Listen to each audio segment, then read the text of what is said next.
अस्सलाम वालेकुम। आज हम सिंटेक्स्ट की बुक 7 मैथ्स की बुक 7 की एक्सरसाइज 4.3 देखने जा रहे हैं। इससे पहले हम 4.2 की वीडियो बना चुके हैं, इंडाइसिस का चैप्टर पढ़ रहे हैं और लॉ ऑफ प्रोडक्ट देख चुके हैं, जिसमें बताया था कि दो नंबर अगर मल्टीप्लाई हो रहे हैं आपस में और उनके बेस सेम हो, फॉर एग्जांपल 21 इंटू 21, तो 21 की पावर अगर 21 जो कि बेस है वो सेम है, उसकी पावर 2 है, एक की पावर 3 है, तो हम इसको करते हैं 21 की पावर 2 प्लस 3 विच इज़ 21 की पावर 5 है ना। ये मल्टीप्लाई का प्रोडक्ट लॉ था ये। और हमने देखा था कि पावर्स अगर सेम ना भी हों और मतलब बेस सेम ना भी हो, पावर सेम हो, तो भी कुछ ना कुछ गेम हो सकता है। 21 मल्टीप्लाई बाय 25 हो रहा है, एक की पावर 2 है, दूसरे की पावर 2 है, तो हम कह सकते हैं 21 इंटू 25 दोनों की पावर 2। ठीक है, ये अपनी आंखों में बसा लें, इसको कर करके जहन में बसा लेंगे, ऐसा होता है। सही है भाई, आगे चलें। इसी तरह से जैसे मल्टीप्लाई है ना, तो डिवाइड भी वैसे ही है बिल्कुल। जैसे कि हमने कहा कि दो बेस अगर बिल्कुल सेम हैं, जैसे कि 2 मल्टीप्लाई बाय 2, एक की पावर 5 है, एक की पावर 4 है, तो हम कहेंगे 2 की पावर 5 प्लस 4। इसी तरह से दो बेस अगर बिल्कुल सेम हैं और वो डिवाइड कर रहे हैं और एक की पावर 5 है, एक की पावर 4 है, तो हम इसको कहेंगे 2 की पावर 5 माइनस 4। डिवाइड की वजह से यहाँ प्लस के बजाय माइनस हो जाए, बस ये फ़र्क है। सेम एक्सरसाइज है, सेम सब कुछ है। अब इसकी उसका मतलब हुआ अगर सेम सब कुछ है, तो जब बेस सेम नहीं होंगे, पावर सेम होंगी, तो क्या करेंगे? तो जैसे वहाँ मल्टीप्लाई कर रहे थे, यहाँ डिवाइड करेंगे। जैसे कि 1 नहीं बल्कि 5 की पावर 7 डिवाइड बाय 2 की पावर 7, तो चूंकि पावर सेम है तो हम इनको अंदर कर देंगे एक दूसरे के साथ। 5 डिवाइड बाय 2 की पावर 7। वहाँ क्या किया था, जब 5 की पावर 7 मल्टीप्लाई बाय 2 की पावर 7 थी, तो ब्रैकेट में दोनों को मल्टीप्लाई करके बाहर रख दी थी पावर एक दफ़ा। यहाँ दोनों डिवाइड हो रहे हैं तो ब्रैकेट में डिवाइड करके बाहर रख दी पावर। तो सेम सेम लॉजिक है, सेम उसूल है। उसको लॉ ऑफ प्रोडक्ट कहते थे, इसको लॉ ऑफ डिवीजन यानी लॉ ऑफ क्वोशंट्स कहते हैं। ठीक है, एक ही चीज़ है, एक ही कॉन्सेप्ट है। करके देखते हैं हम जल्दी से फटाफट। 5 की पावर 7 डिवाइड बाय 5 की पावर 4 क्या होगा जी? दोनों की पावर्स अलग अलग हैं, बेस सेम है। जब बेस सेम हो तो हम उसको एक दफ़ा लिखते हैं और पावर्स का बस में अगर मल्टीप्लाई होता है तो ऐड कर लेते हैं और डिवाइड होता है तो सब्ट्रैक्ट कर लेते हैं। 7 माइनस 4, 5 की पावर 3। इसको चाहें तो आप इसको 125 लिख सकते हैं। वैसे 5 5 25, 25 खैर बाल ये मकसद नहीं है इस सवाल का। इस सवाल का मकसद यहाँ तक आना है। ठीक है, अब आगे बताइए। आगे हम देखते हैं, कोई मुश्किल देखते हैं। ये तो सेम हो गया ना, 5/7 की पावर 5 डिवाइड बाय, चूँकि दोनों बेस सेम है, जब बेस सेम है तो बेस एक दफ़ा उतरता है और पावर्स आपस में ऐड या सब्ट्रैक्ट हो जाती है। यहाँ पे सब्ट्रैक्ट होगी क्योंकि माइनस हो रहा है, तो 5/7 की पावर 3 हो जाएगी। सही है, कोई और सवाल उठाते हैं। यहाँ देखते हैं बेस अलग अलग हैं, पावर सेम है।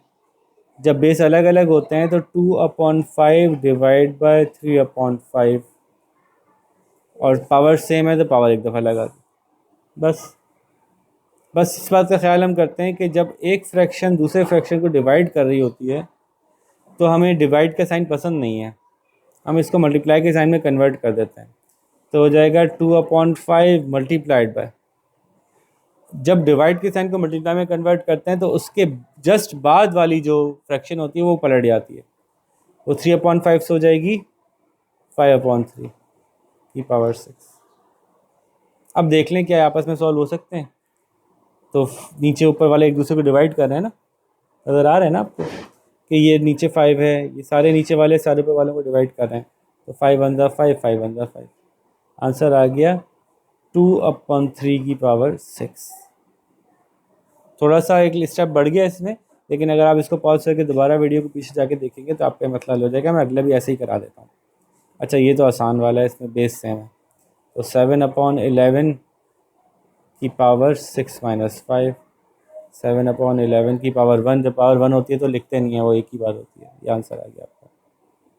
कोई मुश्किल सवाल आए तो मैं करूँ जिसमें पावर बेस सेम ना हो, चलें ये वाला कर लेते हैं।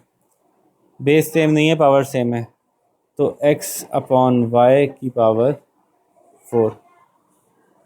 ये दोनों डिवाइड हो रहे थे, इनको डिवाइड किया, पावर सेम थी, एक दफ़ा लगा दी। ठीक है, ये दोनों डिवाइड हो रहे थे, इन दोनों को डिवाइड किया, पावर सेम थी, एक दफ़ा लगा दी। तो देखिए -7 अपॉन -5 की पावर 4। हाँ, जब दो माइनस एक दूसरे से मल्टीप्लाई या दो माइनस एक दूसरे से डिवाइड हो रहे हो, सिंपली उन पर पावर्स वगैरह ना हो, सिर्फ डायरेक्ट डिवाइड या मल्टीप्लाई हो रहे हो, तो वो माइनस एक दूसरे से कट जाते हैं। तो ये हो जाएगा 7/5 की पावर 4। ठीक है जी, आगे चलें।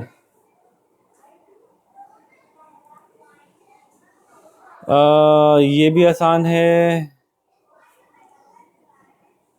वेरीफाई वाले सवाल हैं, इसमें से कोई ज़्यादा इंटरेस्टिंग करते हैं, ये वाला कर लें।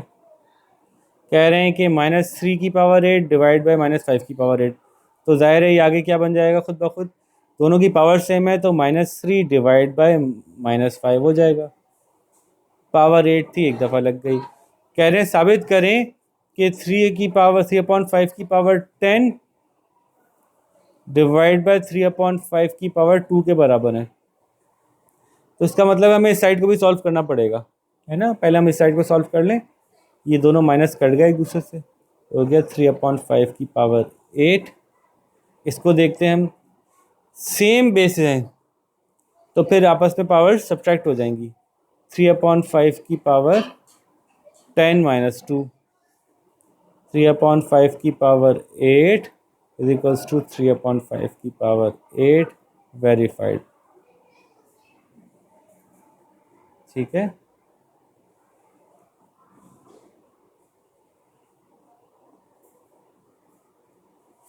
तो ये सवाल हो गया। और भाई ये वाला सवाल कर देता हूँ। आप बोलेंगे पूरी एक्सरसाइज ही कर दें, नहीं, थोड़ी पूरी एक्सरसाइज नहीं करें, बड़े हो गए आप लोग। देखिए x/y और x/y सेम है ना भाई। x/y सेम है, तो जब सेम बेस होता है तो पावर्स आपस में ऐड या सब्ट्रैक्ट हो जाती हैं। तो x/y की पावर 7 - 5, क्योंकि डिवाइड हो रहे थे तो माइनस हो गई। साबित करना है कि बराबर है x की पावर 2 डिवाइड बाय y की पावर 2 के। x की पावर 2 डिवाइड बाय y की पावर, अभी इसको भी देखते हैं, पहले इसको देख लें, इसको क्या आंसर आ रहा है। x/y की पावर 7 - 5 क्या बचेगा, 2। इसको देखते हैं, जब दो बेस अलग अलग हों लेकिन पावर सेम हो तो वो आपस में डिवाइड हो जाते हैं और पावर एक ही दफ़ा बाहर लग जाती है। देखें सेम आ गया, वेरीफाइड। ये ना मसला क्या है कि ये जो बच्चे पहली दफ़ा इंडाइसिस करते हैं उनको थोड़ा से मुश्किल लगते हैं, लेकिन कर करके ये आंखों में बस जाता है, यानी जहन में बिल्कुल ना समा जाता है कि जब आपको ये देखेगा तो आप यही करेंगे। बेस सेम दिखेगा, आप खुद ब खुद पावर ऐड कर देंगे। बेस सेम दिखेगा, मल्टीप्लाई हो रहा होगा तो बेस सेम दिखेगा, खुद ब खुद पावर सब्ट्रैक्ट कर देंगे अगर डिवाइड हो रहा होगा तो। ठीक है, तो ये नेचुरली हो जाएगा खुद ब खुद, आपसे इसकी फिक्र नहीं करें, लेकिन प्रैक्टिस करनी है आपको। तो बस यहाँ तक आपसे इजाज़त चाहेंगे, अपना बहुत सारा ख्याल रखिएगा, इसको कंप्लीट करें, जब तक आपसे अगली एक्सरसाइज के साथ मुलाकात करते हैं। अल्लाह हाफ़िज़।